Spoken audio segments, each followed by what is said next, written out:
Bienvenue! On revient à notre rétrospective des films Naruto, et on va pouvoir se concentrer sur le deuxième film de la saga, Naruto, la légende de la pierre de Gellel. Après le petit succès du film Naruto et la princesse des neiges, Pierrot décide très vite de remettre le couvert pour un nouveau film. Nous sommes vers la fin de l'année 2004 et la série animée bat toujours son plein. Le manga se vend de plus en plus, et l'anime commence à rattraper le manga et entame l'arc à la poursuite de Sasuke qui marquera un énorme tournant pour la série animée. C'est dans ce contexte-là que l'on s'empresse de battre le fer tant qu'il est encore chaud, et un nouveau film semble être le bon plan pour le public qui est grandissant. Pour réaliser ce projet de deuxième film, Pierrot fait appel à un de ses animateurs du premier film, Hirotsugu Kawasaki. Alors Kawasaki, pour vous la faire court, c'est un proche de Katsuhiro Otomo, le réalisateur de Akira, pour qui il avait travaillé sur ce dernier en tant qu'animateur clé. Il a aussi réalisé un des épisodes de la série Les Chroniques de Lodos, que je vous recommande vivement si vous êtes un fan de fantasy, c'est un classique. Et également un autre long métrage avant Naruto, Spriggan, une adaptation libre du manga du même nom, que je vous conseille pas trop. Mieux vaut attendre la prochaine série animée qui va sortir cette année sur Netflix par David Productions.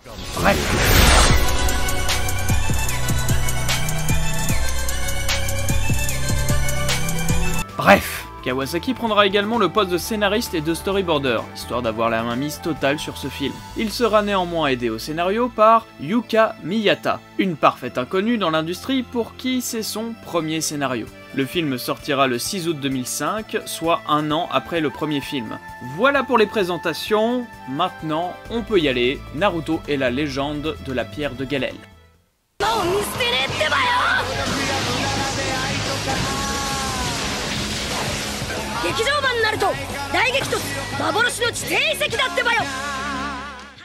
On est reparti pour un film sur, vous l'aurez deviné, Gaara et Kankuro, sur une scène d'intro montrant l'arrivée de sortes de méca armures qui attaquent le pays du vent. Regardez la taille de ce monstre! Bon sang, je n'ai jamais vu un navire de guerre pareil! Non! Non! On revient sur nos héros, Naruto, Sakura et bien sûr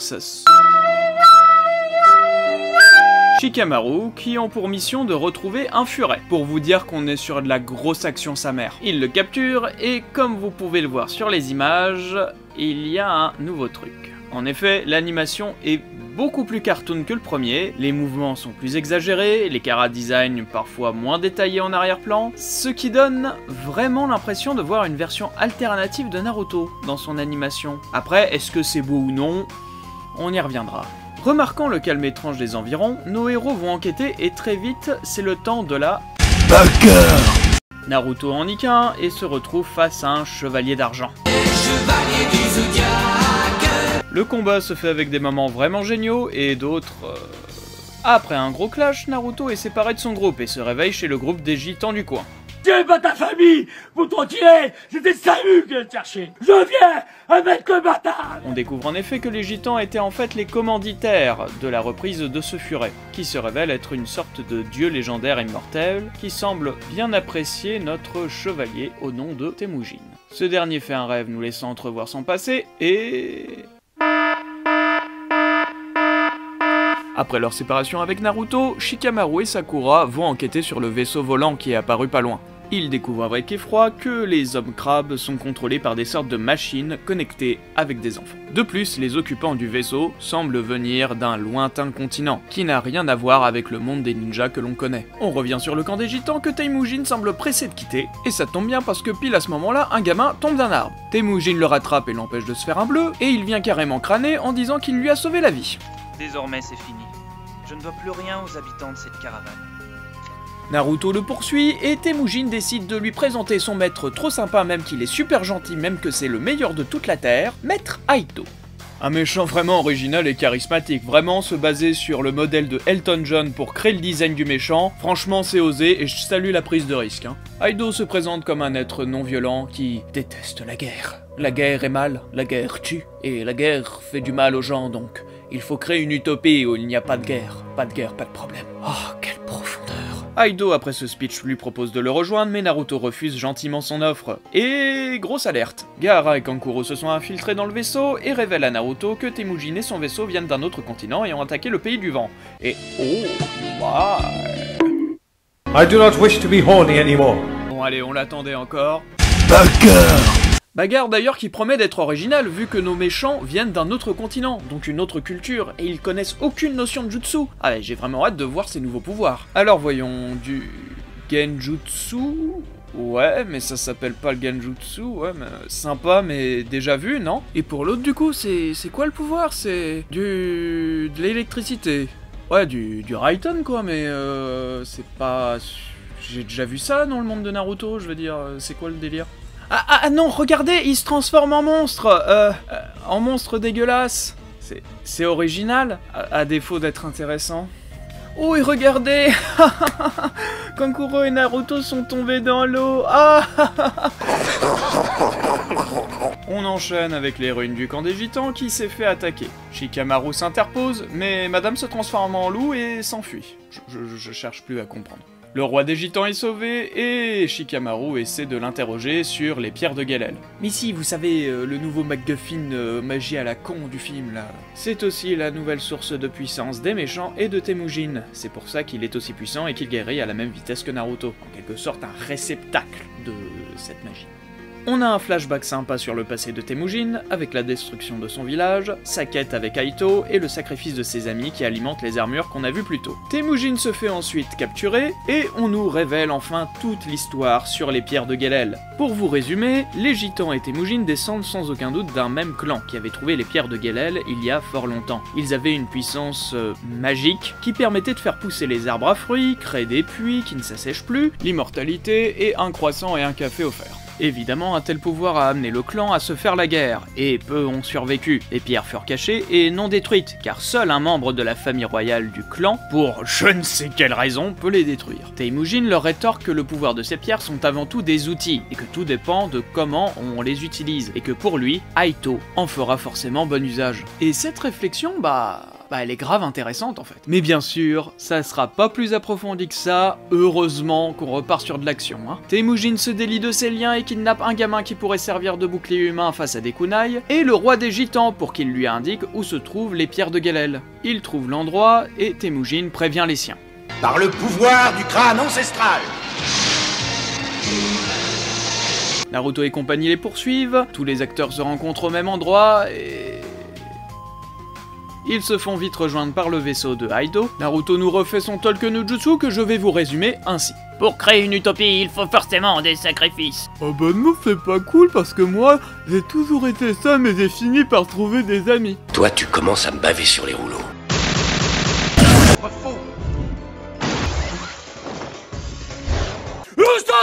Vous allez manger.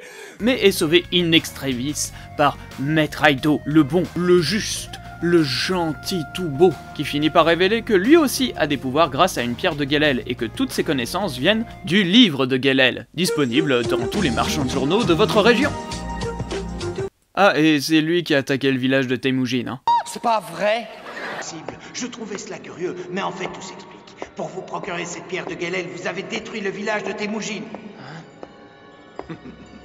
Comment? De quoi m'accusez-vous? C'est horrible de dire une chose pareille. Je vous rappelle que je cherche à bâtir une utopie, un monde sans guerre. Comment aurais-je pu commettre pareille atrocité? C'est le plus gros poisson d'avril de l'histoire de ces 10 ou 15-20 dernières années. Et là attention, parce que on a la scène la plus ridicule de méchant qui lâche toutes ses ficelles d'un coup. Ça en devient, mais alors, hilarant. En fin de compte, tu es faible et manipulable. Tu ne vaux pas mieux que tes parents. Parfaitement depuis le début, c'était moi. Et tu n'as même pas cherché à te venger, bien au contraire. Tu m'as suivi comme un chien suit son maître. Quel charmant pantin tu as fait. Et c'était moi qui avais provoqué le 11 septembre. Et c'est moi qui ai créé la série Les Chevaliers du Zodiaque sur Netflix.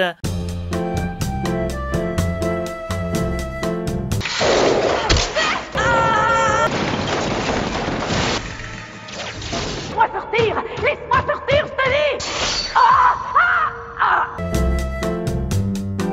Aito se transforme en putain de démon, histoire d'être vraiment clair pour sûr, c'est un méchant, même moi j'ai encore du mal à le digérer, je dois vous avouer, et le combat, bah, il est plutôt sympathique. Merci à l'OST et surtout à ce passage, parce que là, on utilise vraiment les ressources de l'histoire pour l'intrigue. Là, je dis oui. Bon, et évidemment, on a le cliché du Rasengan pour conclure, allez hop, c'est parti.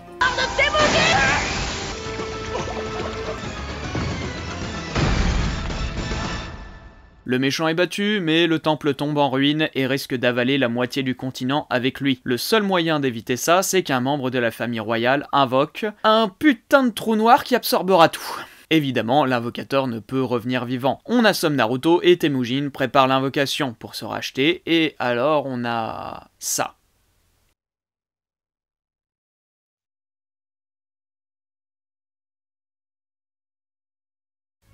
C'est une des scènes les plus intéressantes et à la fois les plus mal branlées que j'ai vues dans tout le film. Et ça, c'est quand même extraordinaire. Naruto sauve Temujin, tous les enfants retenus par Aito sont sauvés par les autres, et on a le droit à une belle fin avec Temujin qui quitte le continent avec ses semblables pour reconstruire un monde meilleur. Et c'est ainsi que se finit Naruto et la légende de la pierre de Guelel. Voilà.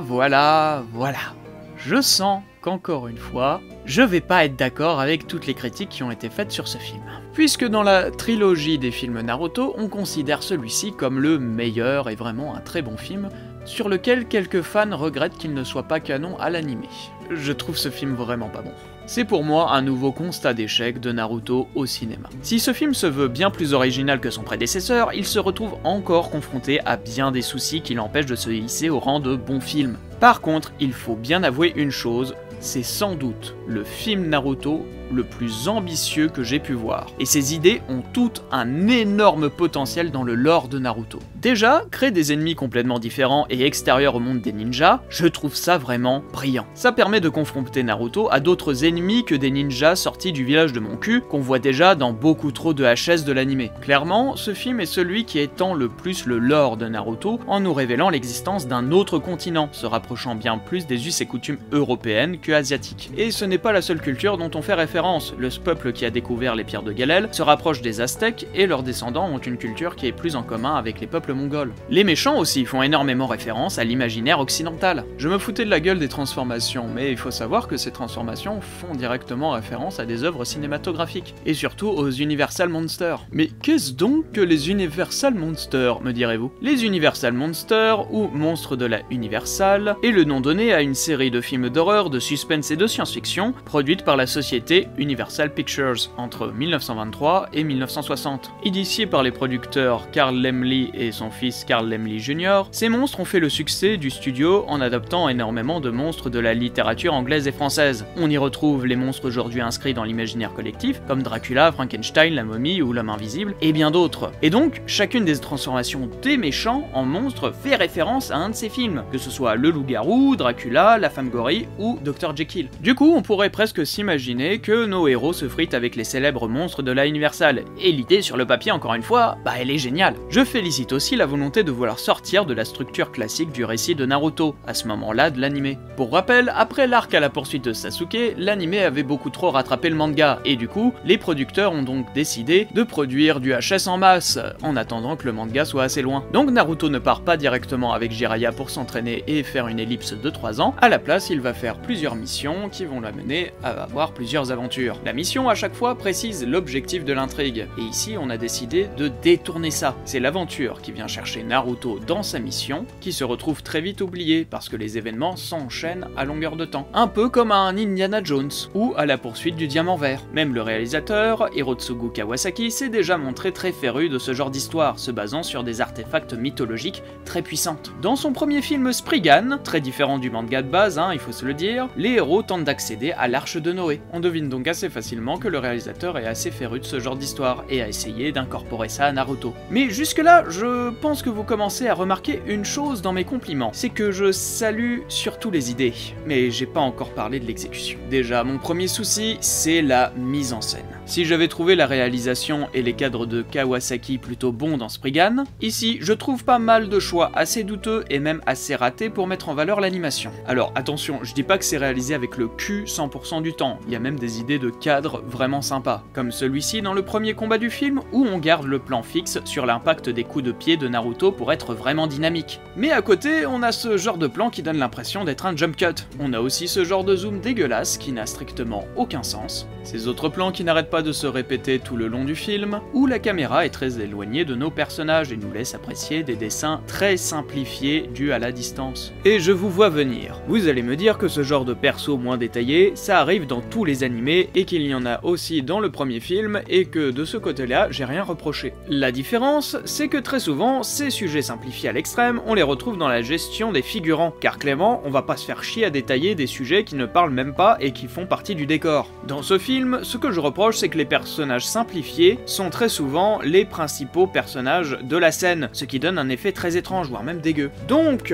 ce genre de truc pour vos figurants, oui. Pour vos persos principaux qui discutent, non. Au pire, dans un contexte comique, pourquoi pas, mais pas dans des scènes dramatiques et sérieuses. D'ailleurs, pour l'animation, on peut dire que le style est extrêmement différent. Il y a un côté plus exagéré dans le mouvement des personnages et moins détaillé, ce qui donne des combats plutôt dynamiques à vue d'œil, même si, encore une fois, je trouve que la réalisation ne la met vraiment pas assez bien en valeur. Par exemple, prenons cette scène de course, qui est censée nous donner une impression de vitesse, surtout via l'animation des murs qui défilent sur nos personnages. Et je vais pas vous mentir, mais moi je trouve le cadre vraiment mal placé. Certes, on doit pouvoir voir Naruto et le furet, mais clairement l'impression de vitesse est assez foirée et les mouvements de caméra pas très propres. Pareil pour ce fight avec Sakura et ce plan qui dure plus de 2 secondes absolument difforme, on est vraiment très loin du Naruto de base. Beaucoup félicitent la scène d'illusion de Kankuro, mais personnellement je ne la trouve pas si exceptionnelle que ça niveau Genjutsu, on a vu énormément mieux dans la série animée. Et je me pose toujours la question de comment on peut envoyer une illusion à un pantin, ça n'a pas de sens. En parlant de quelque chose qui n'a pas de sens, le scénario et les personnages. Comme dans le premier film, Naruto est le personnage principal du film et il prend beaucoup de place. Et ses discours sont strictement les mêmes que dans le premier film. C'est-à-dire, avant j'étais triste, puis j'ai trouvé des amis et je les chéris. Mais cela semble tellement hors propos qu'on a du mal à voir où ça veut aller en fait. Gaara et Kankuro sont dans le film, sans doute pour faire écho à l'arc de la poursuite de Sasuke, mais honnêtement, à part les combats, ils apportent rien du tout à l'histoire. Limite, Naruto et Gaara ne se croisent pas de tout le film, et Temari, qui aurait pu avoir des interactions sympas avec Shikamaru, n'est même pas présente, pour je ne sais quelle raison. Pareil pour Sakura et Shikamaru, qui n'apportent rien à l'histoire, même au niveau de leur enquête, Naruto finit par le découvrir par lui-même dans le film. On a aussi les 3 sbires du méchant, là c'est pareil, c'est combat, et rien du tout derrière. Mais là où je rage le plus, c'est sur les personnages de Temujin et Aito. Putain, des potentiels comme ça gâchés, c'est limite criminel et ça m'énerve. En prenant les bases, Temujin est un personnage extrêmement intéressant et complexe. Manipulé par Aito et croyant en la création d'un monde meilleur, Temujin est prêt à tous les sacrifices. Étant l'un des seuls êtres à pouvoir manipuler un morceau de la pierre de Gelel, il est la représentation de l'espoir pour nombre de ses compagnons qui se sont sacrifiés pour leur idéal. À bien des égards, Temujin est extrêmement semblable à Naruto au moment de l'histoire. Temujin est aussi un orphelin réceptacle d'un pouvoir immense et lui aussi a perdu un compagnon de route qu'il considérait comme son frère. Naruto peut largement comprendre Temujin, leurs passés sont extrêmement similaires et cette scène avec Sasuke prouve bien que Naruto a compris Temujin et ne souhaite pas perdre un autre camarade. Le souci, c'est que tout ce que je viens d'expliquer n'a pas été utilisé dans le film. Les interactions de Temujin sont assez limitées et ne vont jamais en profondeur. L'un des seuls moments intéressants était lorsque Temujin et Naruto apprennent l'histoire des pierres de Gelel et que les deux se retrouvent en fondamental désaccord sur le statut de ces pierres. Pour Naruto, ce sont des artefacts bien trop dangereux à être utilisés et qu'il faut absolument détruire, alors que pour Temujin, ces pierres sont avant tout des outils et que tout dépend de qui les utilise. Et c'est un point de vue philosophique vraiment intéressant. Est-ce que c'est le pouvoir en lui-même qui corrompt les gens ou est-ce que ce sont les individus qui utilisent ce pouvoir qui sont dangereux de base? Ça, c'est un débat intéressant. Mais bien sûr, on effleure à peine ça, et on passe vite à la suite. Temujin a un potentiel de fou furieux, mais n'est jamais utilisé correctement. Il se retrouve à être un personnage extrêmement transparent, malgré son background. Avouez quand même l'ironie de la chose. Et pour Aito, c'est juste incroyable de voir qu'on aurait pu avoir un personnage nuancé, souhaitant réellement une utopie sans violence, mais au prix de nombreux sacrifices. Mais au final, on en a fait un méchant générique, sans profondeur autre que être maître du monde. Car clairement, le thème du film aurait été putain de visionnaire avec l'œuvre de Naruto, qui abordera beaucoup plus tard la notion d'énorme sacrifice pour créer un monde en paix. C'est assez fou de gâcher ça pour conclure sur un combat final quelconque. Si on avait fait de Aito un personnage réellement pavé de bonnes intentions et se faisant corrompre par la pierre et le pouvoir, j'aurais trouvé le film beaucoup plus intéressant et cela aurait résonné avec la discussion de Temujin et Naruto sur l'individu et l'outil du pouvoir. Mais non. D'ailleurs, l'intrigue qui essaye de nous faire croire que Aito est gentil ne marche pas une seule seconde. De par son look totalement fait pour être méchant et l'absence de faux méchants qui auraient détourné notre intention, la révélation comme quoi Aito est le méchant nous fait juste lever les yeux tellement on a l'impression d'être pris pour un con. L'histoire peine à nous intéresser et les combats ne rendent pas le tout meilleur. Voir un Gaara versus Beer numéro 2, ça peut être joli visuellement, mais il n'a aucune valeur scénaristique ou dramatique. C'est voir des personnages vides s'affronter et l'affrontement se retrouve alors vide de sens. L'histoire peine à s'articuler avec ses plusieurs intrigues parallèles, Naruto et Temujin, Gaara et Kankuro, Shikamaru et Sakura. Clairement, moins de personnages, ça aurait pas été du luxe pour mieux développer l'intrigue. L'OST est encore composé par Toshio Masuda, le compositeur de la série animée, et je dois dire que cette fois-ci, on a le droit à beaucoup plus de titres originaux que dans le premier film, et certains même très bons vers la fin. Au final, Naruto et la légende de la pierre de Gelel est un film plein de promesses qui n'arrive pas à concrétiser ses idées ambitieuses. On peut saluer l'envie d'amener Naruto encore plus loin et des prises de risque de s'éloigner du monde des ninjas, mais la mise en scène ne prend pas. Les personnages sont trop nombreux, l'intrigue peine à respirer et les antagonistes sont de parfaits gâchis. Mais le film m'étonne par ses moments d'intelligence qui trouvent un parfait écho dans plusieurs arcs de Shippuden qui aborderont les notions de sacrifice pour un meilleur monde et les outils du pouvoir. Ce serait dingue de se dire que Kishimoto s'est inspiré de quelques idées pour mettre en place Shippuden. Mais je divague sans doute, mais je me retrouve encore déçu par un film Naruto qui me donnait pourtant l'eau à la bouche. Et le prochain qui sera à critiquer ne me donne vraiment pas envie. Bon, à la prochaine.